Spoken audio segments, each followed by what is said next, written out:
Hi అండి, నేను Razia's healthy kitchen నుంచి. ఇవి వచ్చి గోధుమలండి. గోధుమలు మనం ఇలా ఇంట్లోనే శుభ్రంగా 2-3 సార్లు కడుక్కొని దీన్ని ఎండబెట్టుకొని పిండి పట్టించుకుంటే పిండి కానీ నూకైనా కూడా చాలా ఫ్రెష్గా ఉంటాయండి. అసలు ఇవి 6 మంత్స్ వరకు కూడా పిండి అస్సలు పాడవకుండా చాలా బాగుంటుంది. ఇలా కడిగి ఆరబెట్టుకొని మనం పిండి ఆడించుకోవడం వల్ల పిండి కూడా చాలా టేస్టీగా ఉంటుందండి. మనం చపాతీలు అవి చేసుకుంటున్నప్పుడు చాలా బాగుంటాయి, టేస్టీగా ఉంటాయి చపాతీలు అవి కూడా. మనకి బయట అమ్మే ప్యాకెట్స్లో 3 మంత్స్ మాత్రమే వ్యాలిడిటీ ఇస్తుంటారండి, అది ఎక్స్పైరీ డేటు. సో కానీ ఇలా మనం చేసుకొని కడిగి పెట్టి ఆరబెట్టుకున్నది మాత్రం న్యాచురల్గా చక్కగా 6 మంత్స్ వరకు కూడా అస్సలు పాడవకుండా పిండి చాలా ఫ్రెష్గా ఉంటుంది. మీరు ఒకసారి ఇలా ట్రై చేయండి. మనం కడిగి ఆరబెట్టుకోవడం అనే ప్రాసెస్లో మీకు గోధుమలు వర్షం వచ్చినా ఎండకపోవచ్చు ఇలా అనుకుంటారు, కానీ అదేమీ ఉండదండి. ఆ ఇబ్బంది ఏమి. చక్కగా మనం ఫ్యాన్ గాల్లో పెట్టినా కూడా గోధుమలు ఈజీగా ఆరిపోతాయి. ఎండ ఉంటే గట్టిగా చక్కగా ఒక రోజంతా కూడా మనం చక్కగా ఎండ పెట్టేసుకుంటే 6 మంత్స్ వరకు కూడా పిండి చాలా బాగుంటుంది.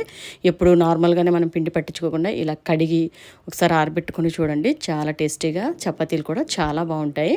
చక్కగా ఎటువంటి డస్ట్ ఎఫెక్ట్ ఏమీ లేకుండా పిండి చక్కగా ఫ్రెష్గా చాలా బాగుంటుందండి.